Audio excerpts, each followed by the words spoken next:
All rise, hear ye, all persons having business in trial term part 7 of Supreme Court, State of New York, held in and for the County of Suffolk, will draw near, give your attendance, and ye shall be heard. The Honorable Timothy Mazie presiding. Be seated and come to order. Good morning.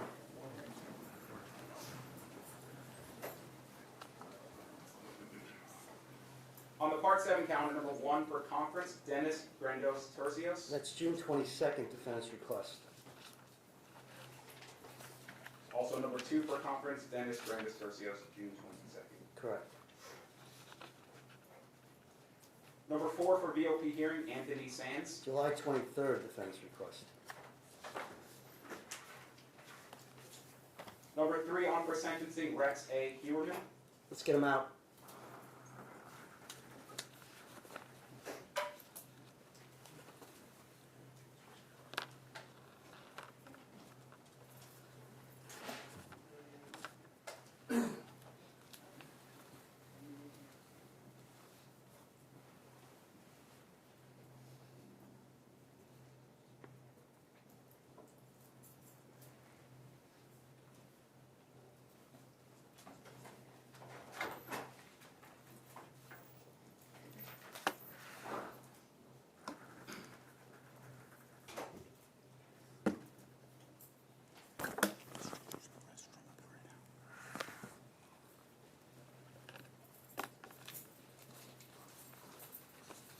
Actually, you know what, while we're waiting for the defendant to be brought out, the Office of Court Administration requires me to read the following.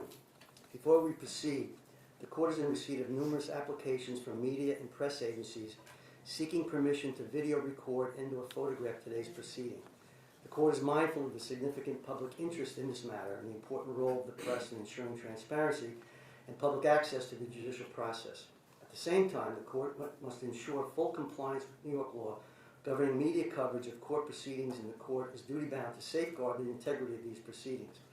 Accordingly, the court will permit limited media access as follows.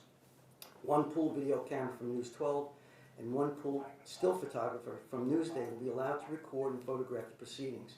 The camera persons, Mr. Ryan and Mr. Carbone, have been expressly advised that they are under order of the court to promptly disseminate the videos and photographs that are obtained herein to any and all members of accredited media agencies upon their request.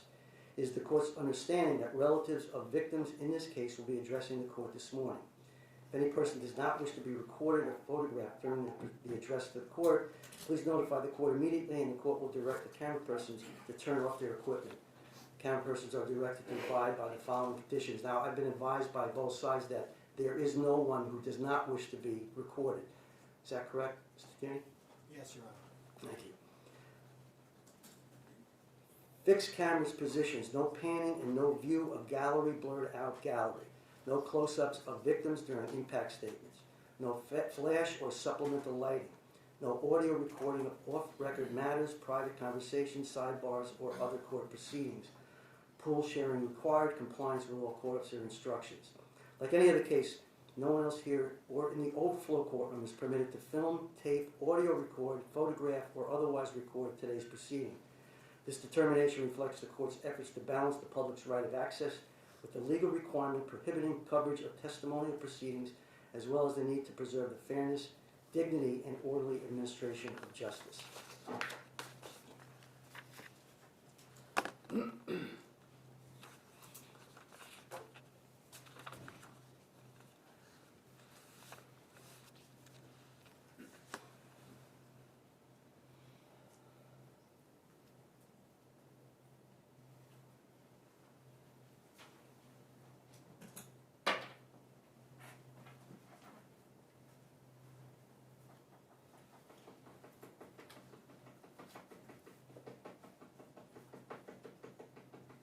What the hell is that?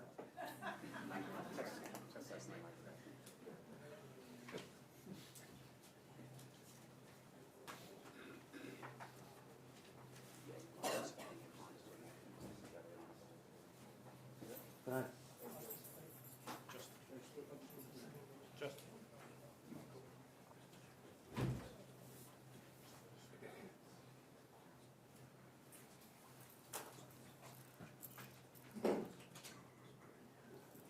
Check.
Can I have your appearances, please? For the defendant, Michael Brown, 320 Carlton Avenue, Central Islip, New York. Good morning, Judge. Good morning. For the defendant, Danielle Coyce, 320 Carlton Avenue, Suite 2000 in Central Islip. Good morning. For the people, Nicholas J. Santamartino. Good morning. For the people, Assistant District Attorney Andrew Lee. For the people, Lawrence O. Good morning. Good morning. Mr. Brown, is your client ready for sentencing? We are, Your Honor. Thank you. People wish to be heard? Yes, please. Your Honor, prior to the people making its recommendation as to sentencing, people wish for several victim impact statements to be delivered. Some of these victim impact statements will be delivered live here in the courtroom, and others will be read on behalf of members of the victims' families who could not be here or wished for us to read the statements on their behalf. These statements will provide to the court an opportunity to experience the tragedy, the consequences, and the personal impact experienced by these families based on the defendant's actions. The first presenter or speaker, Your Honor, would be Mr. and Mrs. Ed and Joanne Mack. You may proceed. Mr. and Mrs. Mack.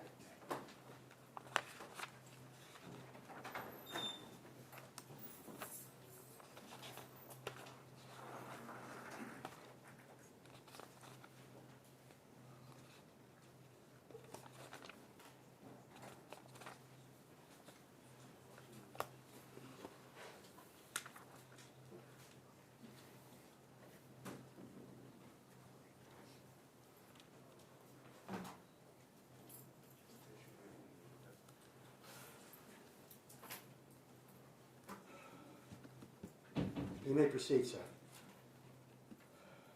Mr. Heuermann, you have done horrendous things to Valerie's earthly body, but you have not touched the real Valerie.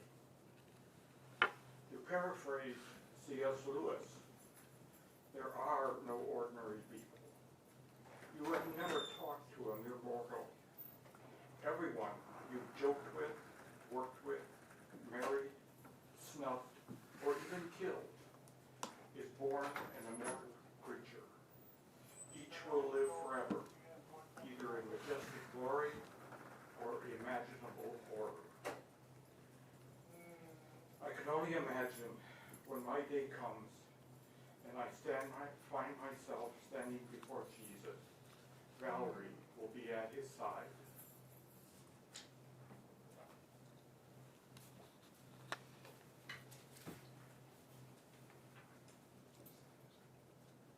Your Honor, I would like to say to Mr.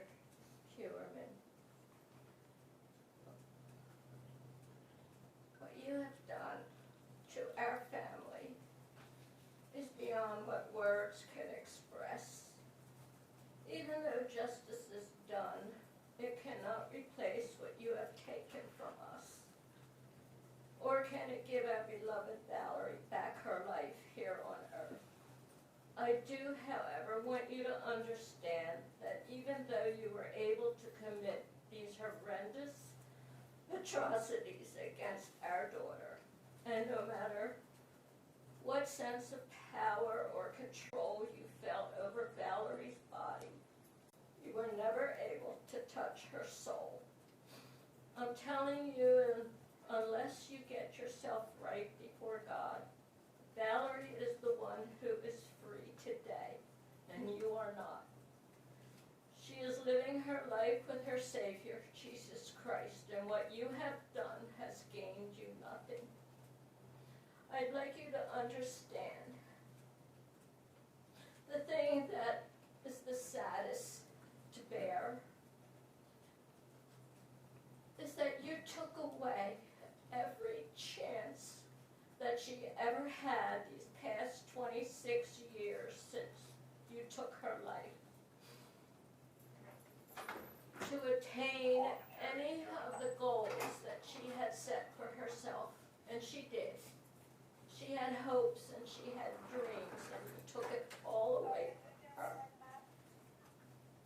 And you can never give it back, no matter how much remorse or regret, or if you're sorry, I'll never know. But you cannot give her back what you took from her. And our son. You took away a lifetime for him of his mother's love. That's all. Thank you, ma'am.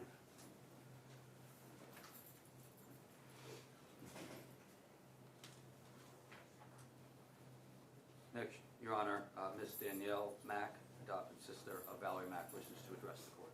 Very well.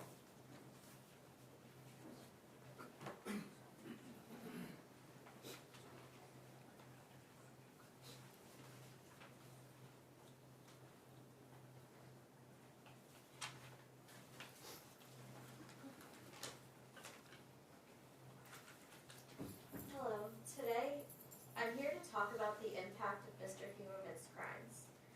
I don't come to address him because I don't believe he is worth addressing. He doesn't have the humanity to feel remorse. He is a selfish, entitled man who felt like my sister and the other victims' lives were his to destroy. My sister was not in a good place when she met Mr. Heuermann, and he took advantage of that. She'd never have looked twice at him if she hadn't been struggling. Despite her struggles, despite the mugshot that the media has spread of her, Valerie Mack had a fire inside of her that lit up the world around her. She was strong, protective, sharp, funny, and beautiful inside and out. From what I have heard of Jessica, Maureen, Melissa, Megan, Amber, Sandra, and Karen, this is something all these girls shared in common. Mr. Heuermann may have snuffed out their lives and took them away from us, but the fires they lit roar inside each and every one of us, and that is something he can never rob us of.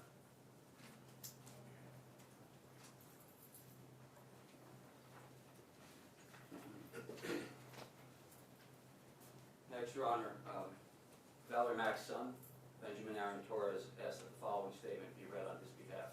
For the record, he is here and in support of the sentencing today. I am the son of Valerie Mack. The amount of pain and loss you have caused my life is insurmountable. The web of destruction you inflicted spans well beyond me and my wounds. So much so, words fail to convey it properly. Such a degree of evil and selfishness you have acted out warrants no possible excuse. I will leave you with this. You will reap what you have sown. No one exempt from that universal truth. Your Honor, next, Ms. Jasmine Robinson and Violet Swagger, cousins of Jessica Taylor, wish to address the court.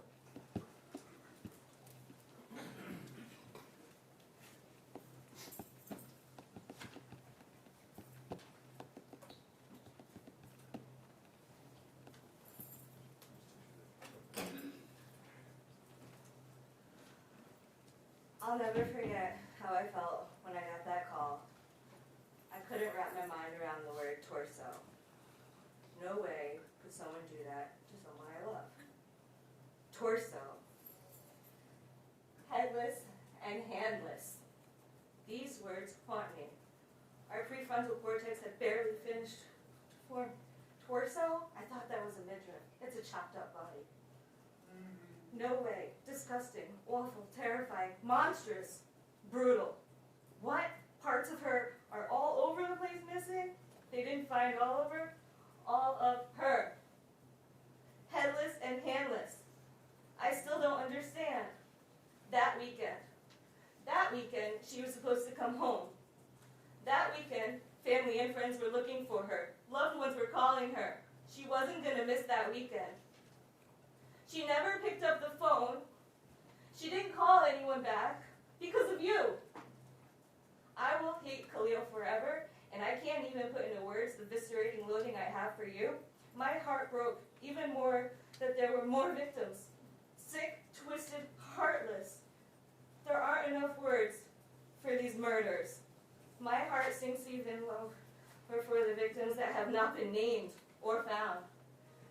May they too get justice. 23 years. 23 years we've waited. For a while it felt like this day would never come. The pain and devastation your murders have caused is immeasurable. Sometimes it doesn't feel real. Decades later, her presence is missed. Always. Decades we have wondered, who could have done that. And then the call. They found her skull. Her skull, my cousin's skull, was found years later, miles away. We had a memorial to celebrate her. I daydream of the woman she'd be today, and I smile with pride. Today she turns our age. Her half birthday was my birthday, and my half birthday was her birthday. And we would laugh, because the calendar math is wrong. I miss her. I know she'd be just as obsessed with my nephew as I am. My sister and I are super close. Can't tell. And we were young. The three of us girls were weekend warriors. It was like Jazzy got a big sister cousin and I got a twin cousin. We were amazing together, always coming up with stuff, always creating, exploring. We knew how to be free when we were together. Weekend warriors. 80s and 90s kids playing double dutch, and that old memory game Husker Du, hand clap games, and Nintendo when we could get a turn. Learning the Tootsie Roll at a dance party in a church basement, being at Aunt Beth's house, having dance parties and movie family nights, staying up late, soda milk, some people call it dirty soda, but it's soda milk. Speaking, watching Tales from the Crypt with my sister when maybe she was too young, using whatever you can to lay your edges. She was always fly. Some weekends we were country mice, some weekends we were city mice. Slick and sly in any environment, adaptable. We'd explore and we'd strive for more, forever curious and longing to experience more, longing to live full lives. We shared everything. Family secrets that will never be yours to know. We shared the good and the bad. We loved each other and knew we always had each other's backs, even when time and distance kept us apart. And then we almost grew up. I was working and noticed my cousin's face on TV. It was her awful mugshot and that terrible photo of her scratched up tattoo. Terrible.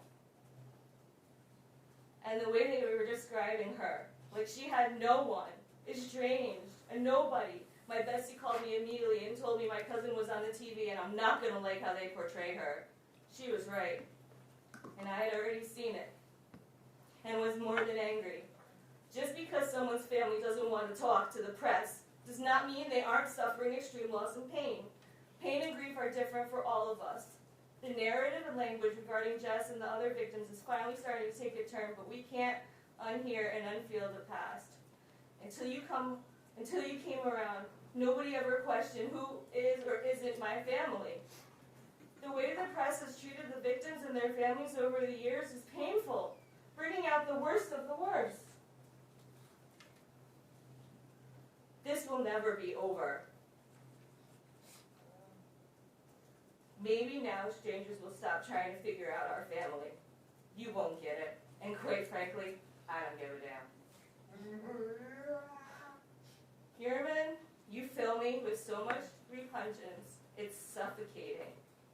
But I can't let you overtake me, and I will stand strong for my cousin and the many other victims, including the ones you're holding on to, like a carrot over the FBI because of this behavioral health study.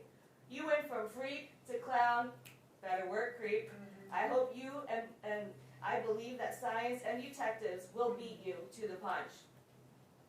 Remember when they surrounded you out of nowhere to arrest you? I love that footage. I could watch it over and over. I almost feel sorry for not publicly speaking before this, and the voices that still can't. But if ever there was a time for me to talk about Jessica Taylor, my cousin, my brave, fun, hilarious, spunky, smart, beautiful friend, there are songs that I listen to and I can still hear. He did not just say shave your face with some mace and laugh. And the 80s and 90s would not have been the same without each other. And the future won't be the same without her. 1,000,000 years isn't enough because you won't suffer for that long. You will spend the rest of your forever in prison, and it doesn't feel satisfying. Nothing will ever make this right. This kind of grief stays.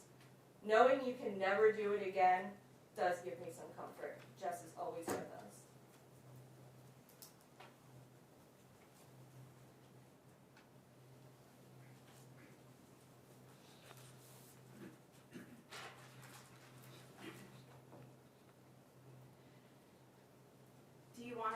like Jessica? That is a question I heard many times as a teenager. Something spoken out of the fear of knowing what a monster is truly capable of. The answer was yes, I did want to end up like Jess. She was fierce, kind, compassionate, beautiful, and intelligent. She left every person she met better than she found them, even if they only met for a moment. She never met a stranger. She was pure sunshine. I wish all of the time that I could know her as the woman that I am today, that I could see the woman she would have become, that I would have hugged her tighter the last time that I saw her, that she could know my son, the trips us and my sister could have had, the memories we could have continued to make. Instead, I try to remember her through the memories that I'm lucky to hold on to. I pray to her and I leave flowers in memory of her in the places that she was left behind. I fought for her when she couldn't fight. I promised her until the wheels fell off, and I never gave up, even when it felt like I was screaming underwater. If I could say something to her murderer, I would say this. You thought you took her voice, but you didn't know that she had people who loved her. You hunted her, and I hunted you. I would say to her murderer, for someone who spent so much time perfecting his skill, you certainly were sloppy. You made a whole planning document to kill my cousin, and you couldn't even do that right. Let's go through your lists. Problems, DNA, left it. Messed up there, huh? Supplies, hairnet, well, so much for that. Body prep, removed DNA. Once again, you wrote it down twice, and you still couldn't get it. And remove ID marks. Well, we know you couldn't do that because she was identified by the tattoo that you couldn't cut out properly. I can wrap around my head around why you would kill, because who would want to be around you? What I can't wrap my head around is why would the FBI even want to waste their time with you? You're boring, you're not prolific, you couldn't even be top 5, you're a nobody. You didn't evade the police, just wasn't worked properly. If the police work and the technology was the same as 2023, you would have been locked up then. You were right there the whole time, losing control while the clock ticked. I know why you did what you did to my cousin after you killed her. It's because she saw you as the huge freak that you are. I know she let you know up until the end. I know she did not go out without a fight. You chose small women because you were nothing more than a weak, disgusting coward. It makes sense how you didn't see them as human. It's kind of the same way nobody saw you as a human in high school. You tried to fit in your whole life, and you never could. Your whole life was fake, all for you to perfect a craft that you couldn't perfect. You could never get it right. You could never have full control. You want to know what it is to play God? Well, you will have to face him. Today is Jessica's birthday. She'd be turning 43 today, and I would be able to make fun of her for being an old lady with my sister. When I started my fight for her, there was a piece of me who thought I could bring her back if I got answers. Well, unfortunately, that will never be true. I know one day I will get to hug her in heaven. I'm so grateful for this day of justice, and I know she is too. I hope she's singing with the angels today, and we will forever celebrate her and all of the victims with love. Happy birthday, Jess. Thank you.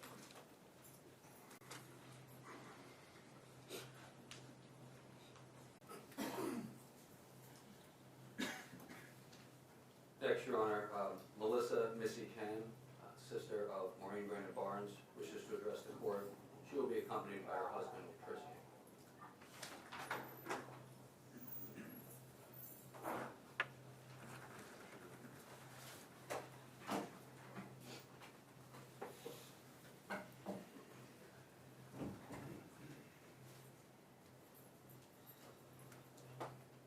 Your Honor, in this court, nothing could have prepared me for the day that Maureen didn't come home. At first, I kept telling myself that she would call at any moment, that everything would somehow be okay. But as days turned into years, that hope slowly faded into a devastating reality. After years of searching for Maureen, my world shattered. The day my sister was found in the brambles on the side of a dark, lonely highway. She was not just murdered, she was a victim of a predator, a serial killer. This was not just a murder, this was a calculated, unimaginable evil. It was a shock so profound that my mind and body could not process it. Because when Maureen was identified, it meant facing the truth that she was gone forever. And that pain is unbearable.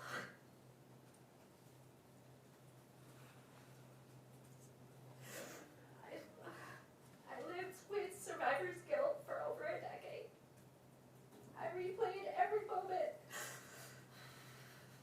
over and over again in my mind.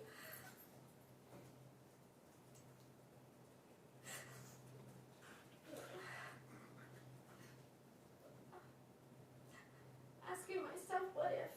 What if I'd done something differently? Would Maureen still be here today? That question became a weight I carried everywhere. It was constant, heavy, and painfully real. That guilt changed me. I held on to it because I believed I had to. I told myself that if I let go, then what kind of sister would I be? I didn't allow myself to feel happiness or peace for long because Maureen never got that chance. Deep down, I convinced myself that somehow this was all my fault.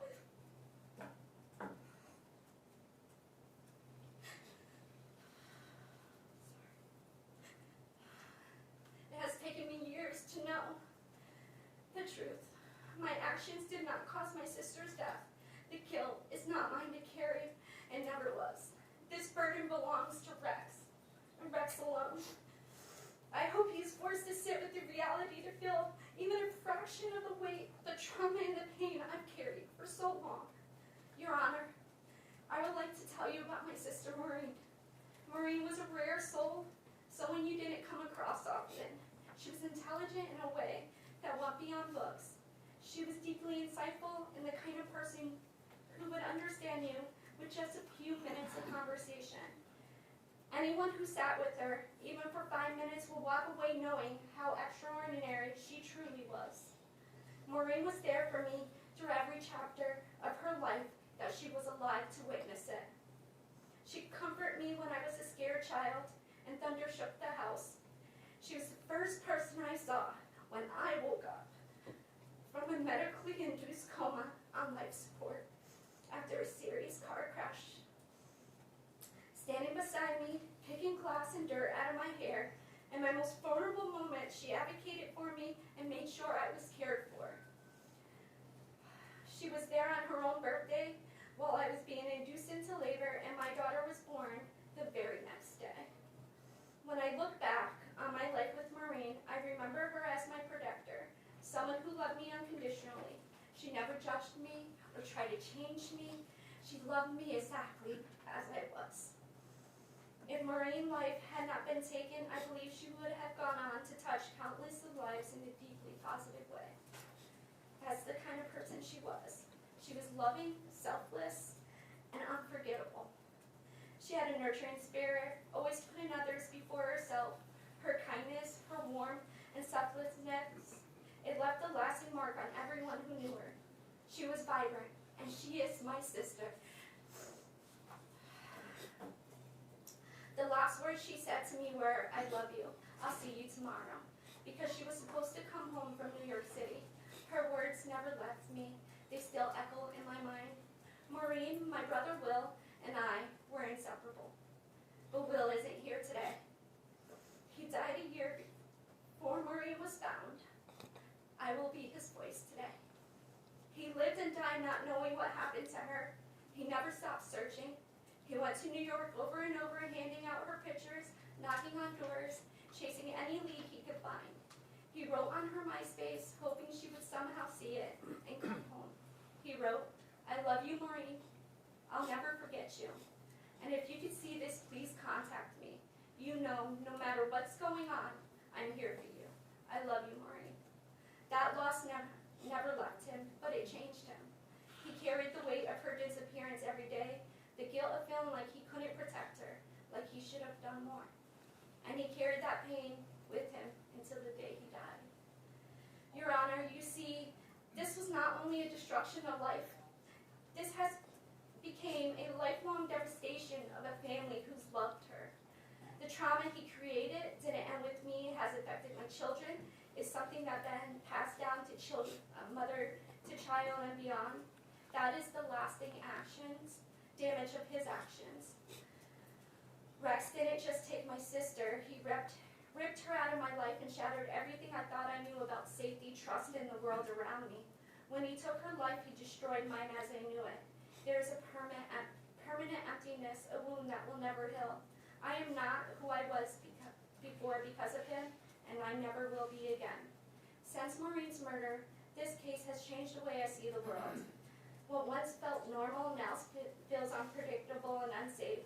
My mind doesn't go to what's likely, it goes straight to the most unthinkable outcome. Every situation could spiral into fear.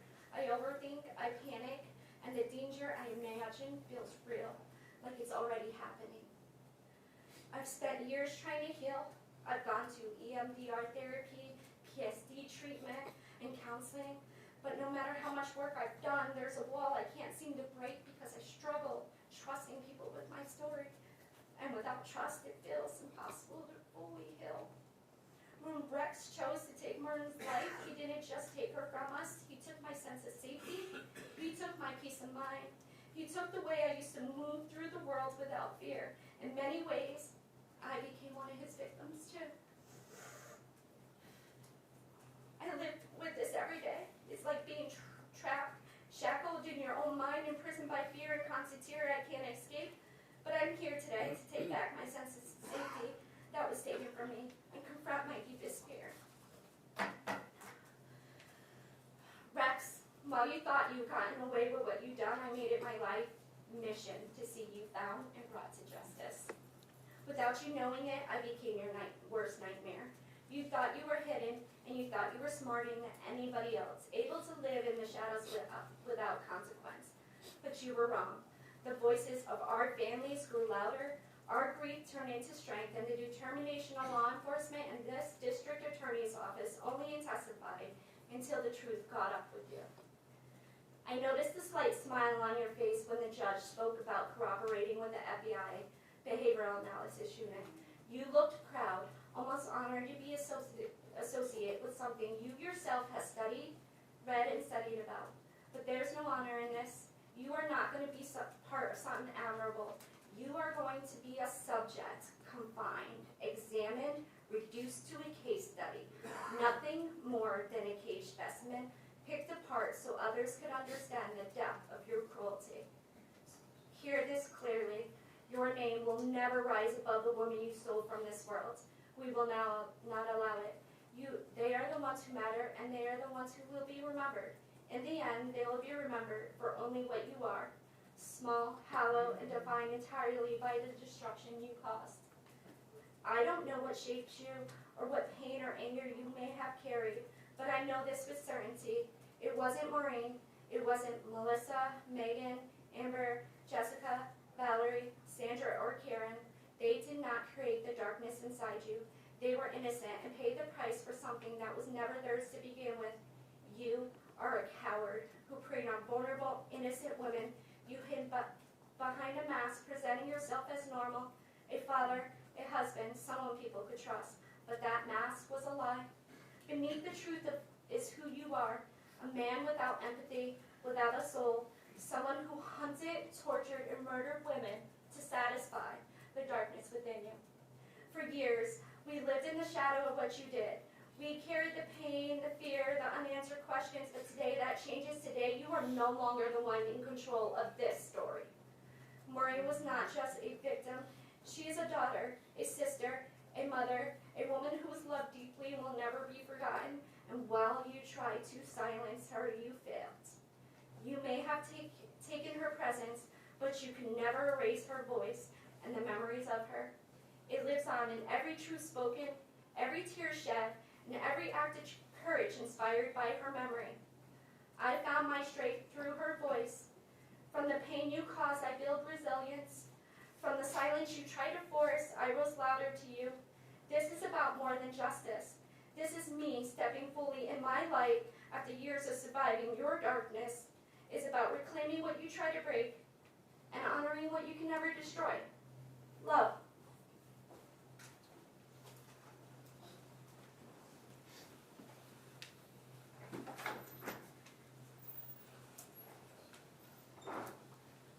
Next, Your Honor, Ms. Nicolette Brainerd Barnes and Dylan Haggett, the son and daughter of Maureen Brainerd Barnes, wish to address the court. They will be accompanied by Marie Ducharme, Maureen Brainerd Barnes' mother.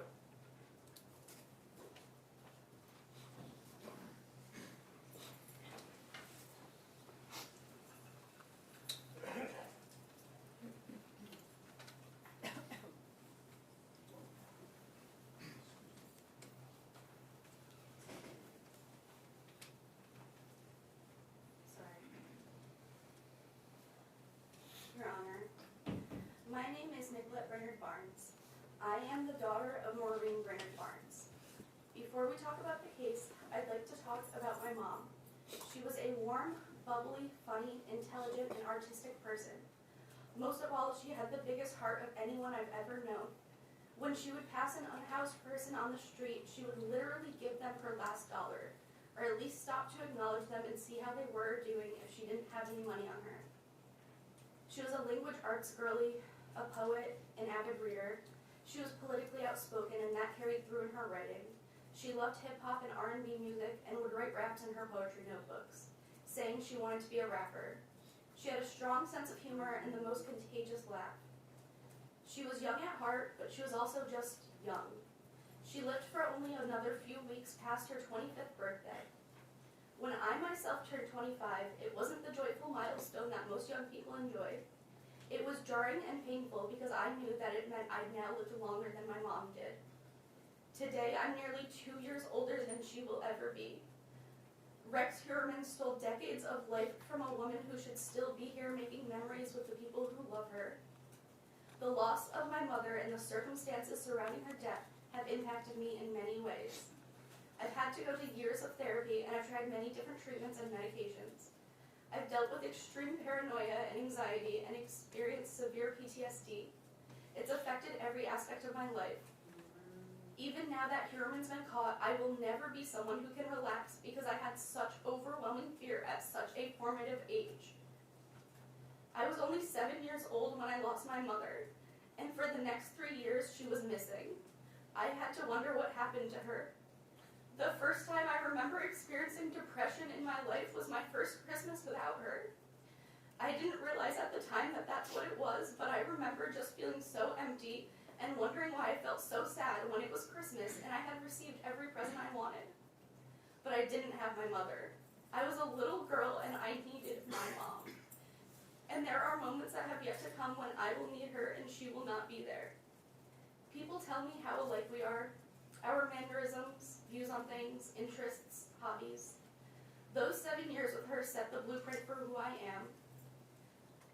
My life has been immeasurably altered by the loss of my mother. There is no part of it untouched by her absence. Her death did not create a single moment of grief. It created a lifetime of them. My life is largely defined by the countless ways it could have been different if she were still here. I often think about the person I might have been if I had the chance to grow up with my mother. That question has no answer, and that is part of the injustice that I live with every day.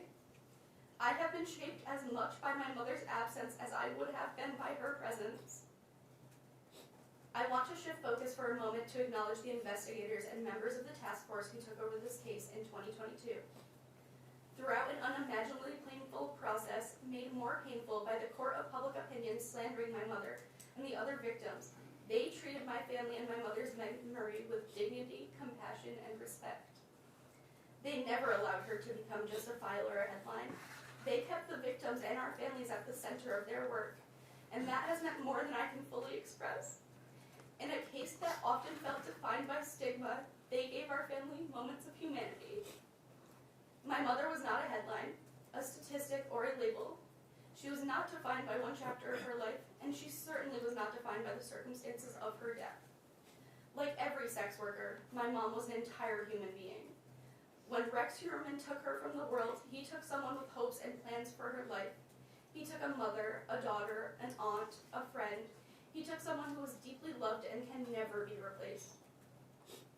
He reduced vibrant women with families, personalities, dreams, humor, and histories into names on a list. But they are all far more complex, compassionate, and interesting people than he will ever be. My mother lived a real, colorful, complicated life. She loved, she struggled, she mattered, and she deserved the chance to keep living. The women he targeted were not disposable. They were deeply loved, and their absence has left permanent wounds in the lives of everyone who knew them. My mother's life had depth, warmth, humor, and meaning. The same is true for the other women whose lives he stole: Melissa Barthelemy, Megan Waterman, Amber Costello, Sandra, Costilla, Karen Vergata, Valerie Mack, and Jessica Taylor. They will be remembered for who they were and how deeply they were loved. He will be remembered only for destruction. For all the attention this case has brought him, he remains the least interesting person in it.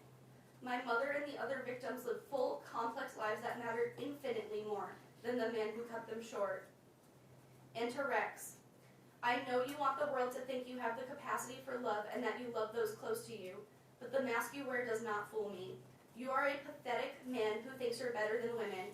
You need to believe that sex workers are subhuman because you're a coward who takes out your own shortcomings on others. I feel bad for you because your capacity for hate means that you can't possibly understand love, the purity of it, the kind of love I had and still have for my mother. Seeing your last court appearance and the way you smirked as you finally confessed to what you did to my mother proves that you need to be locked away for the safety of the community. There are no words extreme enough to communicate the level of depravity within you. You make me sick and I don't forgive you.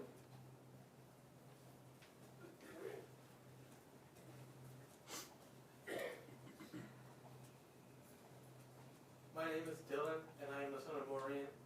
When I lost her, I was just 1 year old. My earliest memories are defined by anxiety, fear, and sadness, not knowing where she had went and why I did not have her in my life. I don't remember her voice or her face or the love she gave me as a baby. I never had my mom to see me on my first days of school. I never had her when I graduated. I never had her when I needed her, and I will never have her in the future when I need her. She never got to see who I would become, and she never got to play a role in shaping who I will become.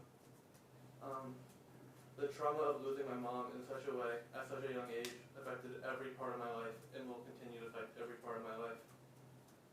Thank you.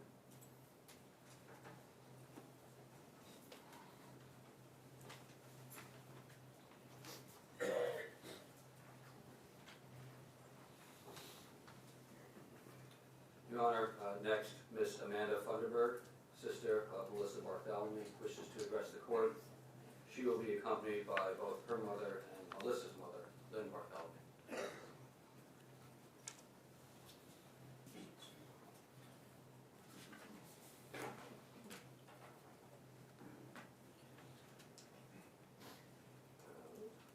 My name is Amanda, and I'm the sister of Melissa Barthelemy, or as Rex would have met her under the name Chloe.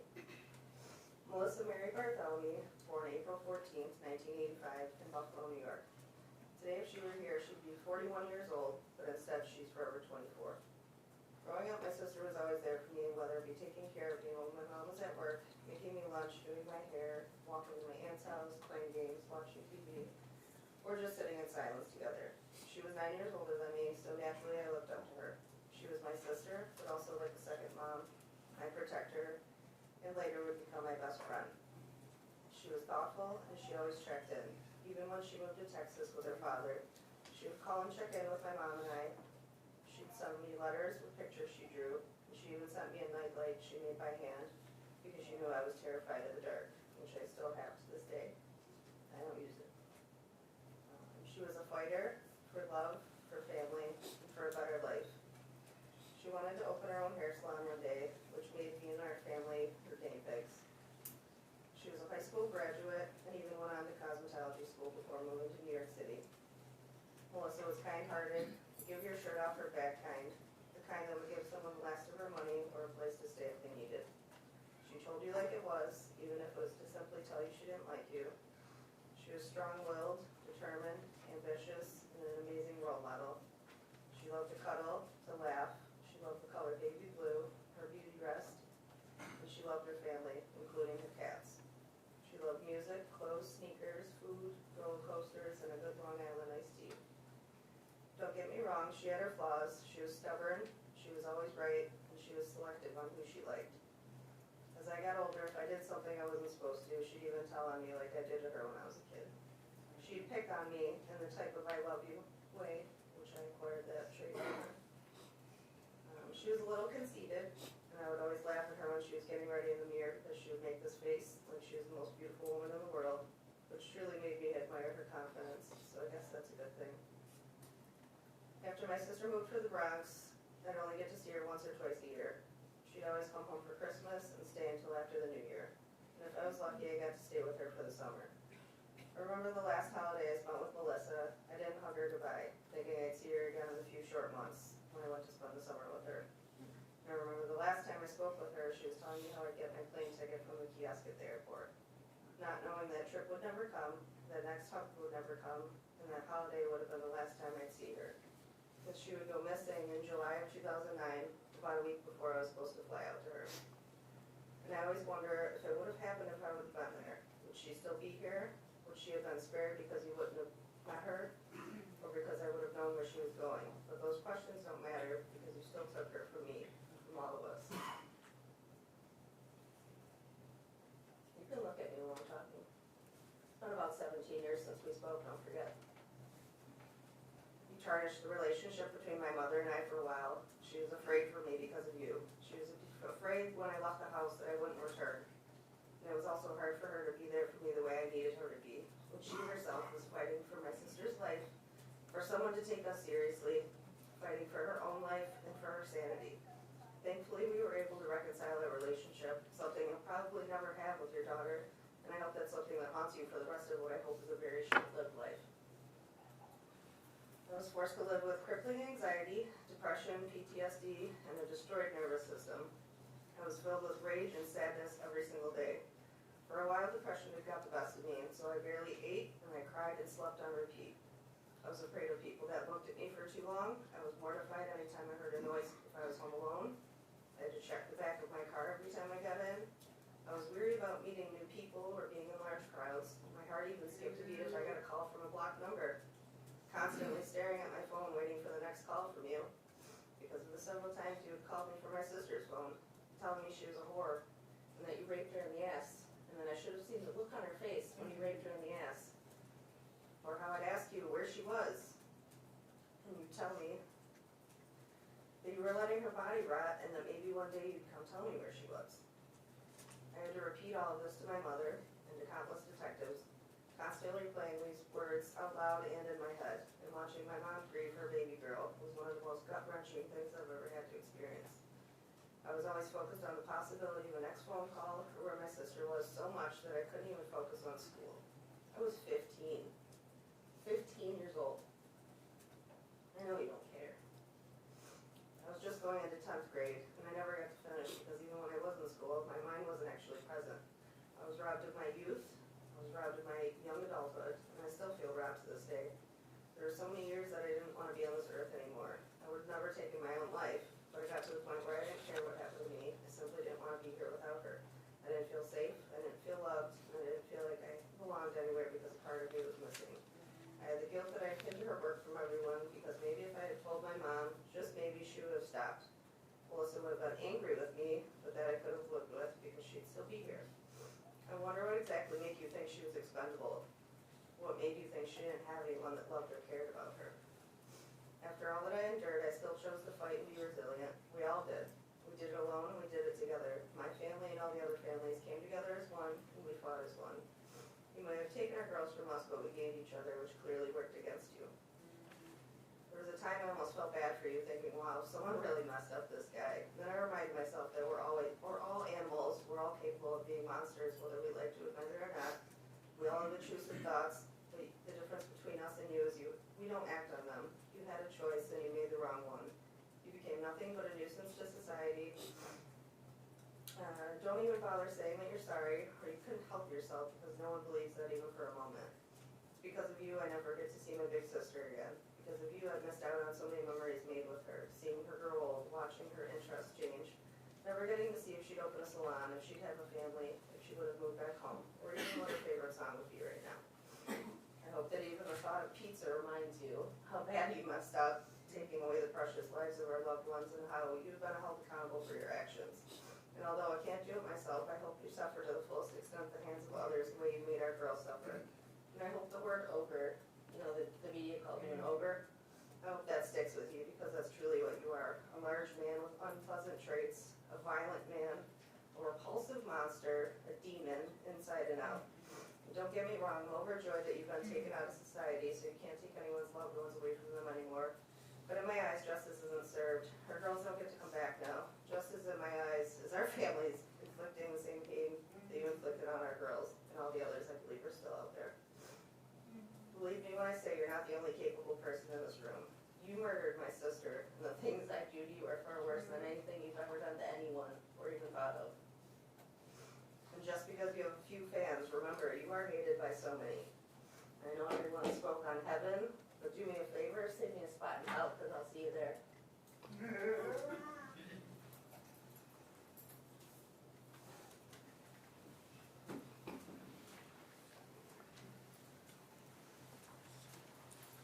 Your Honor, the final two speakers who will wish to give their statements to the court are Elizabeth Meserve, the aunt of Megan Waterman, and Liliana Waterman, the daughter of Megan Waterman.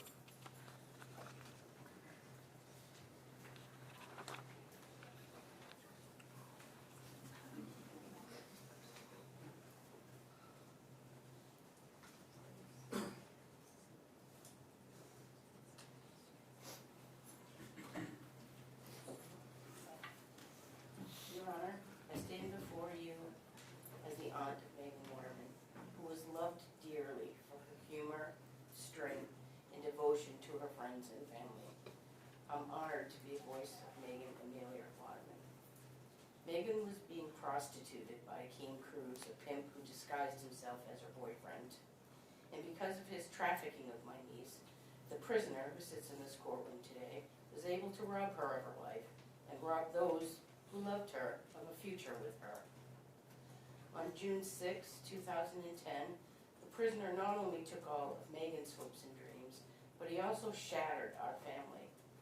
Megan left the Holiday Inn Express in Hauppauge, New York, to meet the predator who stole her from us. I'm certain my niece fought as hard as she possibly could to come back to her daughter, whom she loved with every fiber of her being. Her loss has caused immeasurable hardship for our family, medically, financially, emotionally, and this will not end when this day ends. My niece Megan was much more than a statistic, a headline, or a number in the horrific crimes committed by this prisoner. Megan was a mother, a daughter, niece, sister, and a vibrant young woman who dreamed of building a wonderful life for herself and her daughter. I have worked since 2010 seeking some form of justice for Megan's death, and today reflects the result of years of pain, perseverance, and hard work by many people. Some days are easier than others for me and my family, but we continue moving forward, hoping for the day when this kind of evil no longer exists in society. It saddens me to think that my parents who raised Megan and my sister who gave her life did not live long enough to witness what is transpiring today. It took 7 agonizing months from the time Megan went missing until she was identified as one of the victims found on the beach. During that time, I spent every day wondering what was happening to her, where she was, and hoping she would come back to us. That was not to be, because the sick individual who sits here in this courtroom had fantasized about ending her life along with the lives of many others. Through the evidence, we have learned that this prisoner did not have a type. He simply wanted to torture and kill. His searching of child pornography, gay pornography, torture pornography, and pornography in general. The prisoner is larger in stature. Some have compared him to an ogre. When you consider the size of this man, and the fact that he searched for children and smaller statured victims, it becomes quite clear he was not a fearsome predator, but rather a cowardly opportunist. I was there the day Megan gave birth to her daughter, the same daughter who was left motherless because the prisoner chose to take Megan's life. When Liliana first learned her mother had died, she would walk around telling us that she was 4, she didn't understand what death meant, She would tell us that her mother died of the hunger because she was lost and couldn't find food. And then when they found her, Lily would ask us why the police didn't bring her home because they found her mummy.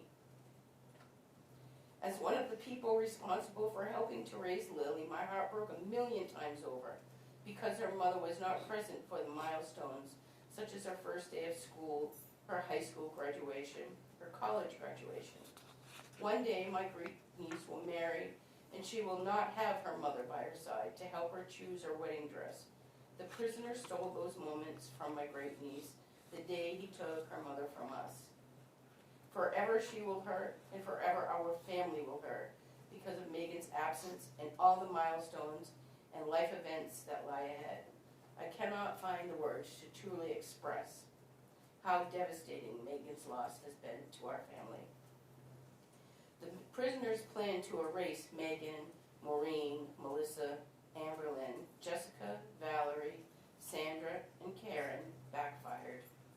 Because his vile and cowardly actions, our loved ones will be spoken of for years to come with love and reverence, not only by their families and friends, but by millions of people around the world who now mourn their loss. The families, friends, and supporters of these women demanded justice because their lives had meaning, purpose, and value. The justice system has spoken, and the prisoner will be banished from society for the rest of his life. He will now become the burden on the taxpayers of whichever state prison system houses him until he takes his last breath. And I am compelled to speak of the devastating re-victimizations and marginalizations that we have endured throughout this process.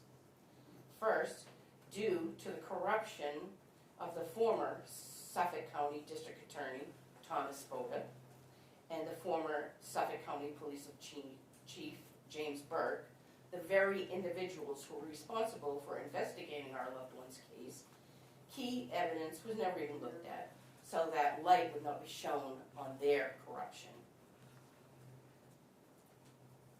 These two vile and corrupt men who took oaths to serve and protect done their jobs, or at least allowed others who were more than willing to investigate do theirs, this case would have been closed years earlier perhaps.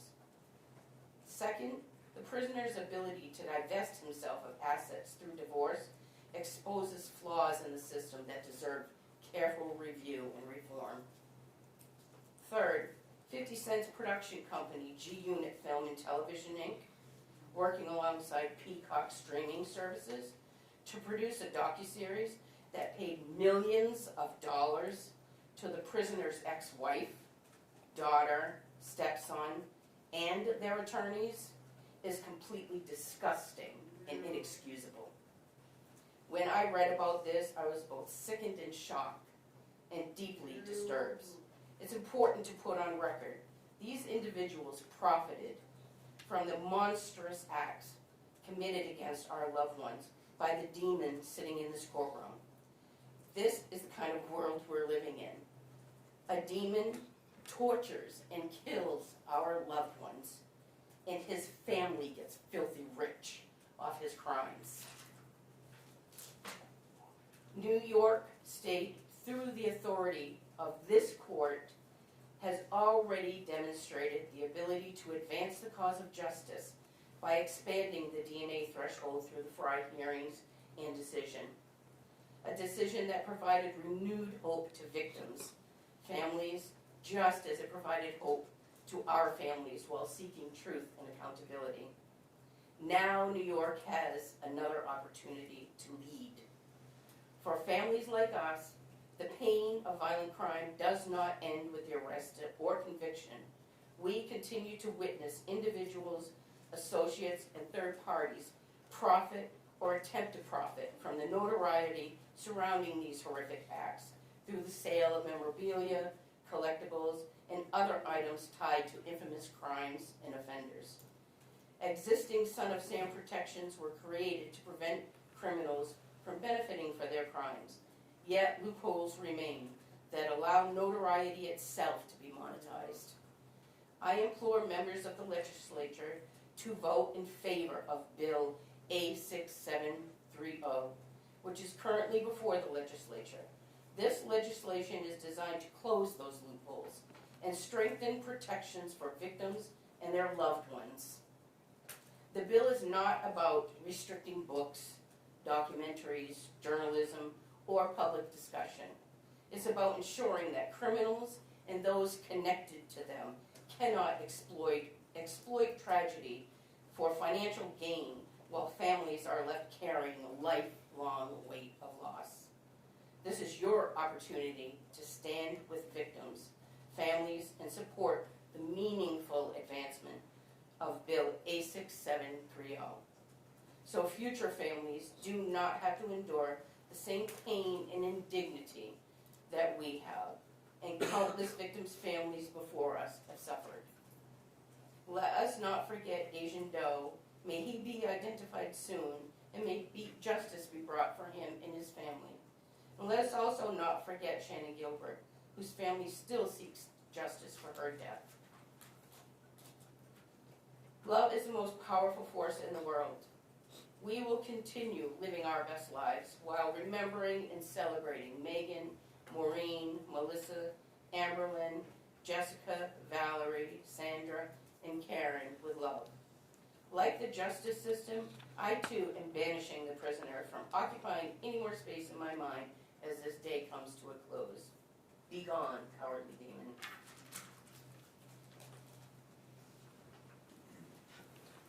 My name is Liliana Waterman, and I am the daughter of Megan Waterman. My mother went missing when I was just 3 years old. Her body was not found until I was 4. She was taken from me during the most important years of my life. A little girl needs her mom. I never got the chance to know what it was like to be comforted by her after a bad day, to hear her advice, or to grow up with her guidance and love. I was not fully aware of the horrific details of what had happened until I was around 9 years old. How do you tell a child that her mom was brutally murdered? I remember sitting at home in 4th grade, scrolling online when I came across an article about her. That was the moment I truly understood what had happened. I remember asking my grandparents what the word prostitute, pimp meant. In an instant, my world was shattered. My heart broke all over again. Questions flooded my mind. Was she in pain? Was she scared? Was she thinking of me? What were her last words? I knew she was trying to build a better life for me. Was this somehow my fault? No child should ever have to carry anything like that, any of those questions. After my mother's death, my grandparents and my aunt became my guardians. In many ways, this was not new to me because I had lived with them for most of my life. My grandmother had already raised 6 of her own kids. She then helped to raise my mother and my uncle, and then started over again to raise me. She gave me stability, love, and a home when my world had been turned upside down. In 2018, we lost the house we had lived in for nearly 10 years and were forced to move to a new state. Then in 2019, both of my grandparents passed away, just 4 months apart. By the age of 12, I had lost my mom, my nana, my papa who would raise me, and I'd never known my dad. A few months later, my aunt moved me to yet another state. Within 3 years, I had lived in 3 different states, constantly trying to find a place where I felt like I belonged. I often found myself wondering if my mother had never been murdered, would any of this have happened to me? Maybe we would have stayed in our home state. Maybe I would have grown up with more stability. Maybe I would have had the chance to come home to my mom every day. Maybe she would have given me siblings. Maybe I would have known what it felt like to have a parent cheer me on through life's milestones. Those are questions I will never have answered because of the choices made by the man who took her life. One of the hardest parts of this case has been living it publicly. For years, my mother's murder has been discussed in articles, television specials, podcasts, and across social media. There are weeks when I cannot bring myself to open any social apps because I am constantly confronted with reminders of the worst thing that's ever happened to me. I am grateful that people want to say her name and seek justice for her, but there's a difference between remembering who she was and profiting off of the tragedy that she's been through. Watching companies, networks, content makers, and all of them make money from the pain my family has been through is very difficult. Major news companies show up at my doorstep, calling my work to get anything out of me and other people who work there, answering phones, texting me on any social site they can to make a quick buck off of my story absolutely disgusts me. While others build careers and profit from this story, my family has spent years carrying emotional, financial, and personal consequences of it. I have spent 16 mother days without my mom. I have lived thousands of days without her. I am now the same age my mom was when she was first pregnant with me, and I realized just how young she really was. I feel as though I have barely begun to understand life, yet she was denied the chance to live hers. She had hopes, dreams, and plans for the future. Nobody grows up dreaming of the circumstances she found herself in. She was a human being. She was someone's daughter, someone's friend.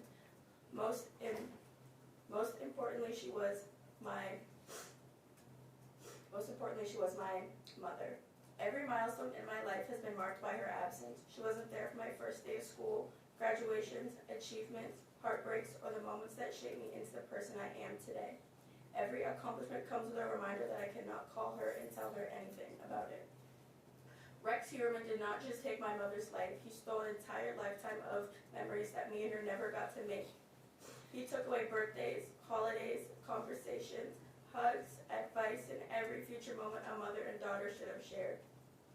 The damage he caused extends far beyond the day he made this crime. His actions changed the course of my life forever.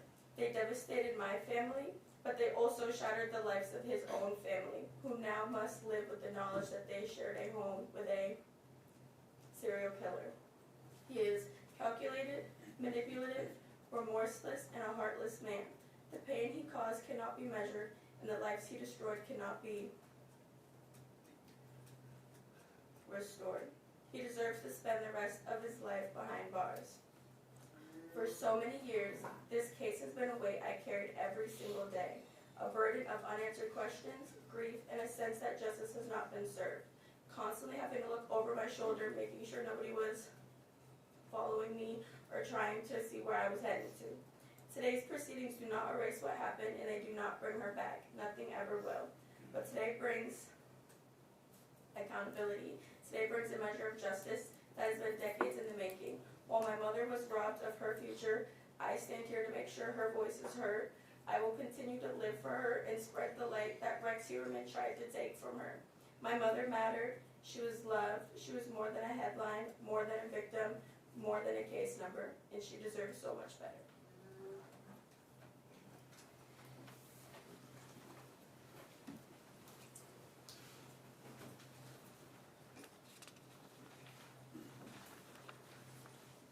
Your Honor, moving on to the victim, Amber Lynn Costello. First, Amber's friend, Mr. Bjorn Brodsky, wished to deliver an impact statement. That was delivered to Mr. Brown to the court earlier this week. And secondly, I'm going to read the statement of the sister of Amber Lynn Costello, Kim Overstreet, for the court. Thank you, Honorable Judge Timothy P. Vasey, and this honorable court for allowing me, Kim, sister of Amber Lynn Costello, this opportunity. I offer much sincere gratitude to the dedicated task force of this case for never giving up the fight on the war for justice for my sister, Amber Costello, and other treasured women who lost their lives at the hands of a deviant man named Rex Heuermann. Humbly, through the strength of Jesus Christ, on behalf of my beloved sister, Amber Costello, I do not give a victim impact statement, but a testimony of how Amber Costello's life and death was victorious, bringing glory to God, because a raging, murdering sex addict now faces justice in this court. May this honorable court use the power established by God Almighty to revenge Amber Costello and the other treasured women who lost their lives at the hands of Rex Heuermann. Before Amber Costello's death, she tricked Rex Heuermann in more ways than one. If it were not for my sister's street smarts, Task Force United to catch the serial killer could still be on the hunt. Amber's quick thinking lit the match and ignited fits of rage in the egotistical, evil narcissist, Rex Heuermann. The immoral man sitting before you today could not handle being outwitted by Amber Costello. My sister's actions led this hidden murderer to show out in fits of rage. His unbridled anger for having been fooled by Amber caused Rex Heuermann to not only hunt Amber, but also hunt my daughter and me. Although my daughter, myself, and countless others escaped Rex Heuermann's cold, calculated clutches, my sister, Amber Lynn Costello, paid the ultimate price. However, her sacrifice and soul brings victory to this courtroom because she has strength in Jesus Christ. Although the exact details of what happened to our treasured Amber after she said her last goodbye to friends as she climbed inside Rex Heuermann's avalanche, I know her blind faith in Jesus Christ helped her endure the mental torment and the physical agony this monster sitting before you today inflicted upon her flesh, before Amber Costello eventually succumbed to death, taking her final labored breaths with Rex Heuermann's hands wrapped around her neck. Although my sister was a sinner, she was forgiven, and Amber was justified through Jesus that allowed Amber's spirit to continue to wage war against Rex Heuermann. Since 2011, the task force on this case was directed to the right path to catch this cold-blooded evil man because of my sister's actions. Amber Costello's spirit fights from the marsh grave where Rex Heuermann threw her body. May the judgment passed down on Rex Heuermann count each life lost at his hands as priceless. May this honorable court rectify the fact that the wife of Rex Heuermann has benefited over $1 million because of a relationship to these tragic murders. May the victims, their families, and our society see that God Almighty ordained power and the punishment handed down for Amber Costello's killer, Rex Heuermann. Your Honor, before Mr. Lee gives the final statement on behalf of Sandra Costilla's family, I do wish the court to know that the two sons of Miss Karen Vergata, Paul and Eric Doherty, are here in present court today in support of themselves, of course, and all the other victims' families that are here. Thank you. Certainly.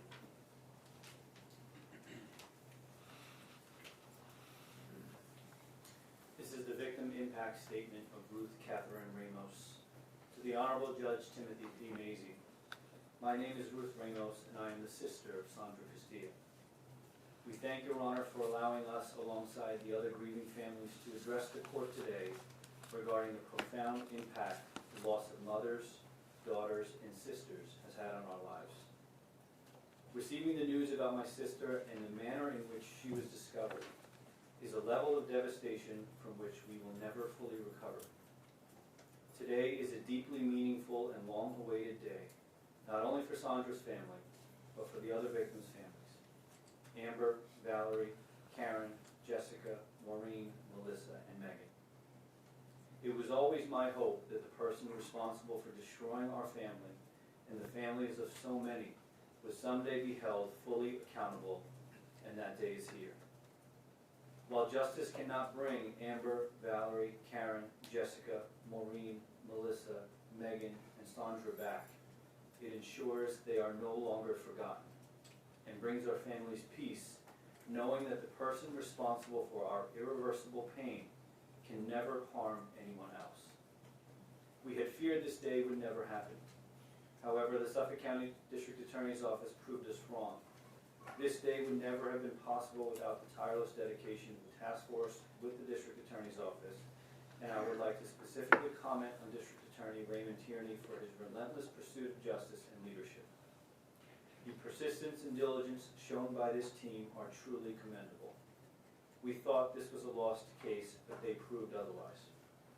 We are incredibly grateful to everyone who worked on this investigation, paid meticulous attention to detail, and demonstrated such deep care for the families experiencing such a horrible tragedy and loss. We cannot say enough thanks to all the participants. Sandra was a beautiful, intelligent young woman with endless potential. Her life changed completely when she had her son, Zach. He was the center of her world, and Sandra cherished every moment of being a mother. While our lives were permanently altered that day, the greatest loss was one experienced by Zach. Losing his mother at such a young age is an unimaginable hardship that has robbed him of her guidance and her love, and one that no child should ever have to endure. Zach grew up never knowing her, and the loss has had an irreversible impact on his life and has caused significant emotional distress throughout his life. As this long journey to find justice for Sandra, Amber, Valerie, Karen, Jessica, Maureen, Melissa, and Megan comes to a close, my heart is with all the families, and it is my deepest hope that their loved ones will find peace and will honor their lives by living their best lives. And may the children left behind carry on a beautiful legacy of their mothers. Respectfully submitted, Ruth Ramos. Your Honor, that concludes the victim impact portion of the proceedings. At this time, with the court's permission, I will turn it over to the district attorney. Mr. Tierney.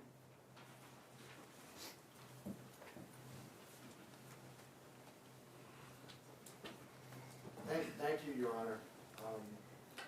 I knew the victim impact portion of the sentencing would be impactful, but that was spectacularly impactful. And I want to thank the victims not only for their words in the courtroom, but I also want to thank them for their support of us, the District Attorney's Office, the task force in this case, and their loved ones right from the very beginning. They're truly extraordinary people, and I want to thank the court as well, Your Honor, for the many courtesies that you extend both to myself and Mr. Brown and his team. So thank you very much for that, Your Honor, and thank you to your staff and the court officers as well. With regard to the sentence, Your Honor, the people respectfully request that the court impose the bargain for sentence of this case, which is 3 consecutive life sentences without the possibility of parole on the 3 murder and the first degree convictions pertaining to counts 1 through 3 of the indictment regarding Melissa Barthelemy, Megan Waterman, and Amber Costello, followed by 4 consecutive sentences of 25 years, between 25 years and life imprisonment to run consecutive to each other and consecutive to counts 1 and 3 pertaining to the murder and the second degree convictions regarding in count 7, Maureen Barnes, in count 8, Jessica Taylor, in count 9, Valerie Mack, and in count 10, Sandra Costilla. I should note, Your Honor, that although the defendant didn't plead guilty, he did take responsibility for the murder of Karen Brigada. Your Honor, this request is made and based on, of course, the bargain for disposition in this case, the facts and circumstances of this case, the effect that this defendant's crimes have had on the victims and their families, which we've just heard about, and the defendant's character and background. All of those considerations, Your Honor, demand the maximum sentence allowed by law. First and foremost, I want to talk about this defendant's crime and the effect that it's had on the victim's family. Obviously, that's self-evident, Your Honor. 8 young women were needlessly and brutally murdered at the hands of this defendant. And thanks to the victims' families, the court has learned a little bit about their ordeal, the ordeal that each of these families have gone through as a result of this defendant's actions. It couldn't have been easy for those people and those family members to stand up in court. This isn't what they do, Your Honor, but they did it anyway because they love their family members. They got up, they told their stories, and I want to thank them for that because they said it in a way that only they could, and they said it way better than I could, and that I will. So I'm not going to belabor the point. I'm going to let their words speak for themselves. But suffice to say, Your Honor, that the effect that this case has had on them is overwhelming. Not only on the victims who lost their lives, but also on the victims' mothers, siblings, children, friends, significant others, aunts, cousins, and again, we heard a little bit about that. That pain, Your Honor, is ever present, it's intergenerational, and it's never going to end for any of those family members. But we also saw, notwithstanding that, Your Honor, they were also able to rise above it and overcome it. And again, they are the inspiration to our team, and they are what this case should be about, their strength and their resilience. Again, Your Honor, they said it best. I'm not going to belabor the point, but suffice to say that the defendant has earned a maximum sentence in this case based solely upon the effect that he has had on the victims and the victims' families. But of course, Your Honor, that's not all. The particular facts and circumstances of this case and the defendant's character or lack thereof cry out for the maximum sentence as well.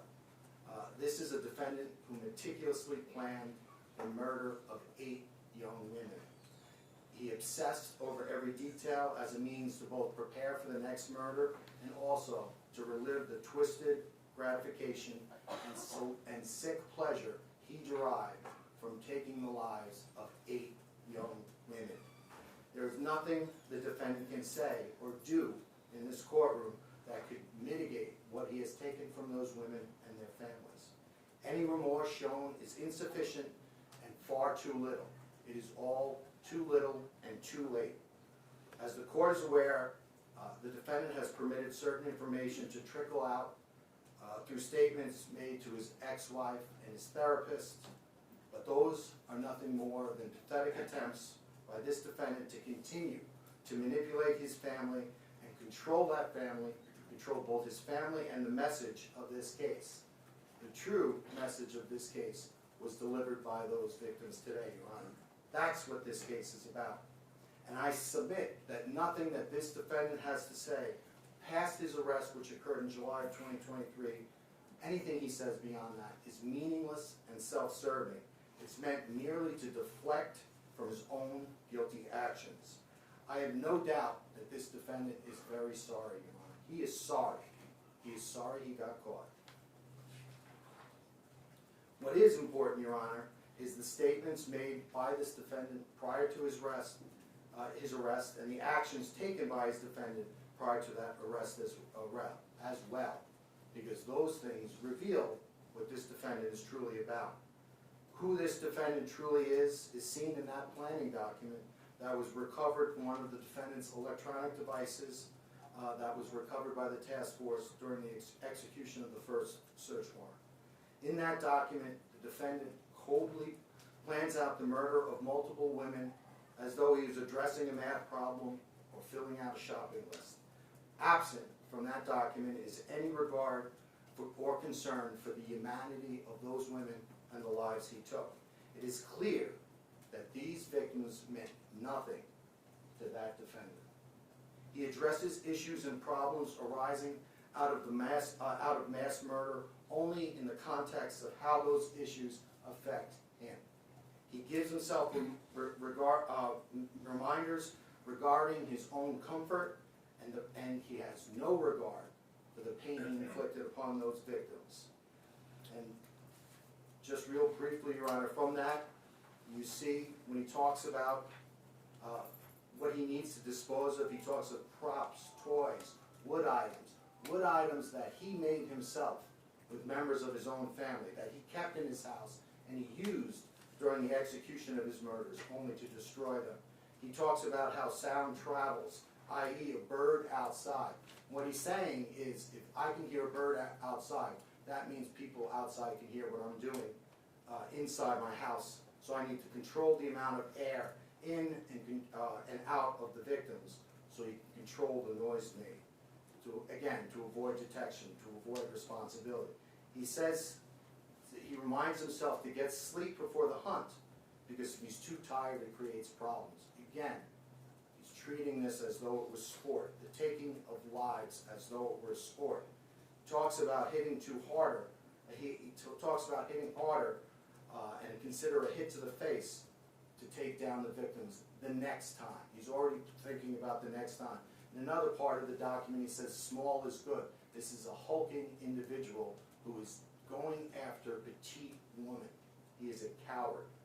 He's talking about if he has more sleep, if he's able to control the noise, he will have more playtime. Again, this is sport to this defendant. The taking of life is sport.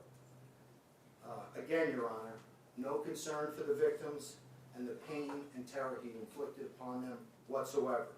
He lures these victims to his home murders them, and disposes of them in the same house he lives with his wife and 2 children. The same house his ex-wife still lives in.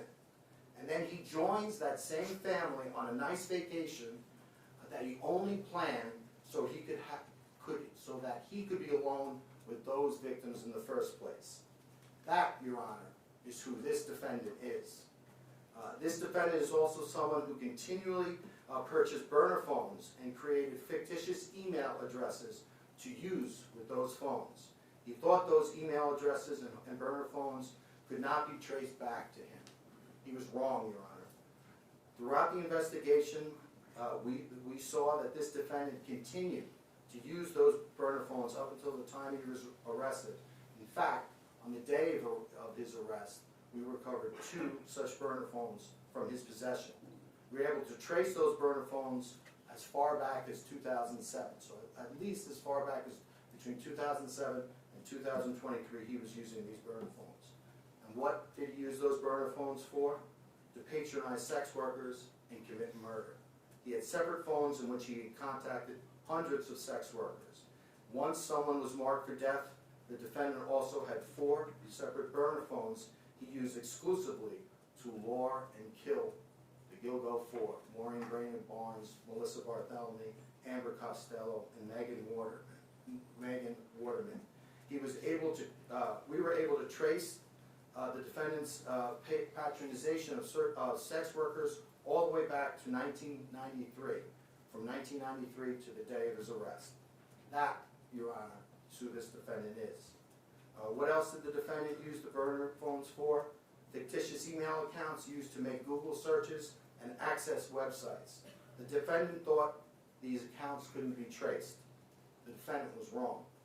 The defendant searched thousands of sex worker sites. He visited countless pornographic websites featuring the torture and dismemberment of women. He excessively searched websites featuring the status of the Gilgo Beach investigation, hoping to gain insight into our investigation. He searched for photos of the victims and their family members. He tried to learn where the family members were living. He thought these actions couldn't be traced. They could be. He thought he was being smart. He wasn't being smart at all. That, Your Honor, is who this defendant is. The defendant would like us to believe that these murders just happened. They didn't, Your Honor. These murders were meticulously planned out by a psychopath who thought nothing of the victims and the consequences of his actions. But almost just as bad, Your Honor, he also never thought about the effect and consequences that his actions would have on those he claims to care about most of all, his wife and 2 children. Moreover, rather than express remorse or contrition for his heinous actions, he has sought to enrich himself for this conduct through his own family, who he continues to manipulate and control behind bars. If there is one thing that this case shows, it's that this defendant cares only about himself and his sick interests. He is incapable of caring about he is not capable of caring about anything else, and that includes his own family. I've been primarily talking about the defendant's actions. Now I'm going to talk about his words, again, prior to his arrest. We've already heard about this. In July and August of 2009, a few weeks after this defendant murdered Melissa Barthelemy, he contacted Melissa's 15-year-old sister, Melissa's then 15-year-old sister, Amanda, who we just heard from. And he used the same cell phone that he stole from Melissa after he murdered her. So he stole Melissa's life, and then he stole her cell phone and used it to call her 15-year-old sister. Murdering, torturing, and tormenting Melissa Barthelemy wasn't enough for this defendant. He also wanted to torture and torment a 15-year-old child. And what this defendant said to that 15-year-old child after he murdered her beloved sister is detailed in the pre-sentence investigation, and Amanda talked about it. I'm not going to get into the details of that. But suffice to say, Your Honor, any person who would say those things to a grieving 15-year-old child, desperately trying to find her missing sister, is not, that person is not good, as this defendant self-described himself to probation personnel in the pre-sentence investigation report. Quite the opposite, actually. This defendant is a monster, incapable of remorse, redemption, or rehabilitation.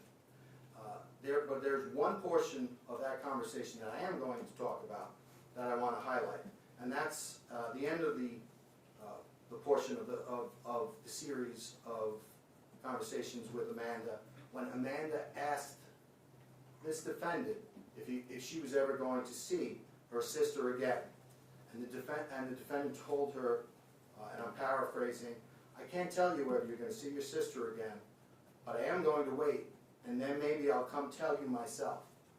Again, trying to torture that 15-year-old girl.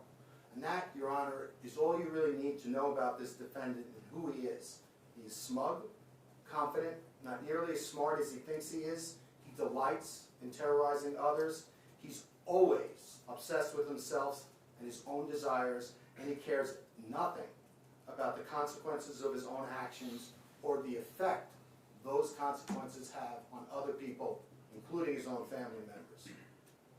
But getting back to that statement, Your Honor, there's irony in that statement, because on that day that statement was made, it marked the time that Rex Heuermann went from being the hunter to becoming the hunted. The defendant never got the opportunity to come and look for Amanda and the other victims' family members like he tried to do in his internet searches. In fact, it was Amanda and the other families and their loved ones who stayed strong, stuck together, and came looking for the defendant. And on July 13th, 2023, when the task force came knocking on the defendant's door, it was his turn to be tormented and terrified. And he's tormented and terrified because of what he did, and because who he is. And it was his own arrogance, overconfidence, and missteps that led the task force directly to his door. So now, Your Honor, for the first time, this defendant stands before this court as the person he really is, a remorseless and sadistic serial killer who only cares about himself. Accordingly, Your Honor, we ask that the court deliver the only sentence that this defendant deserves, the only just sentence in this case based on the facts and circumstances, which is the maximum sentence allowed under New York State law. Thank you, Your Honor. Thank you, Mr. Tierney. How you doing? All right. Mr. Brown, you wish to be heard? Thank you. Yes, thank you, Your Honor. Thank you, Mr. King. I just want to, can I briefly address the family? Of course. Thank you. Folks, I've never spoken to you over the last 3 years. I am sorry for your loss.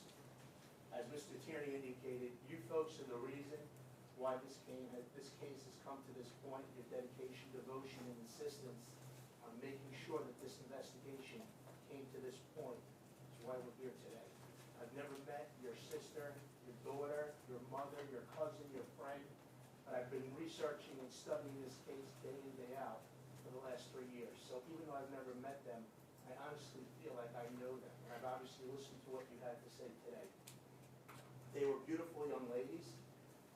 Their memories will last forever, and I do sincerely apologize for the loss. In regards to the court judge, I just want to indicate we appreciate the defense team, your experience and knowledge in leading this case and handling this case.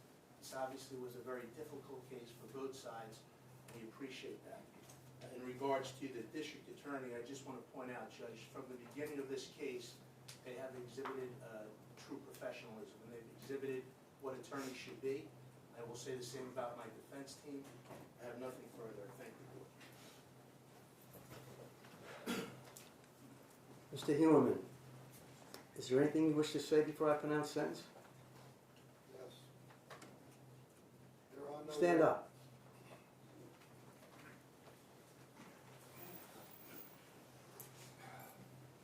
There are no words I can say. I am responsible for what was said in this room today. The words I would say have no meaning, and I'm going to leave it there at this time. Speak up.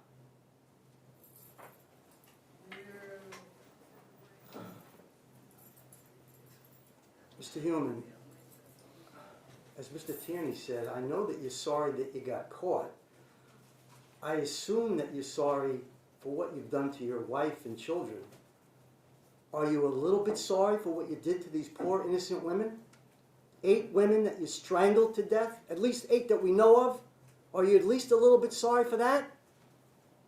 Yes? Yes, I am.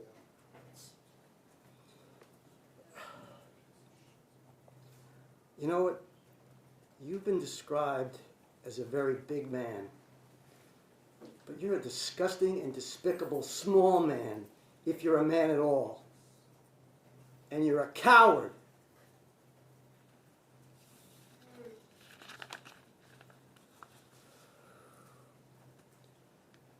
As a result of your plea of guilty to murder in the first degree under count 1 of indictment 73544 of 2024, it's essentially court that you served the rest of your life without the possibility of parole. With respect to count 2, murder in the first degree, it's essentially court that you serve the rest of your life without the possibility of parole. With respect to count 3, plead guilty to murder in the first degree, it's essentially the court that you serve the rest of your life without the possibility of parole. Those 3 sentences to run consecutive with each other. With respect to count 7, murder in the second degree, it's essentially the court that you serve an indeterminate term of imprisonment with a minimum of 25 years and a maximum of your life. With respect to count 8, murder in the second degree, it's essentially the court that you serve an indeterminate term of imprisonment with a minimum of 25 years and a maximum of your life. With respect to count 9, murder in the second degree, it's essentially the court that you serve an indeterminate term of imprisonment with a minimum of 25 years and a maximum of your life. And finally, with respect to count 10, murder in the second degree, it's essentially the court that you serve an indeterminate term of imprisonment with a minimum of 25 years and a maximum of your life. All of those sentences to run consecutive with each other. Mr. Tierney, with respect to counts 4, 5, and 6, Move to dismiss, Your Honor, in satisfaction of that sentence. that application is granted. Other agencies to collect. Anything else, gentlemen? Nothing from the people. Your Mr. Honor. Brown? Nothing further. All right, get him out of here.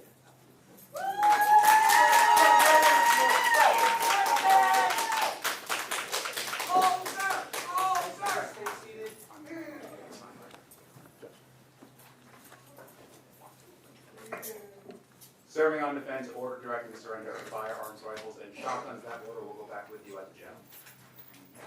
They rape you in the ass and kill you.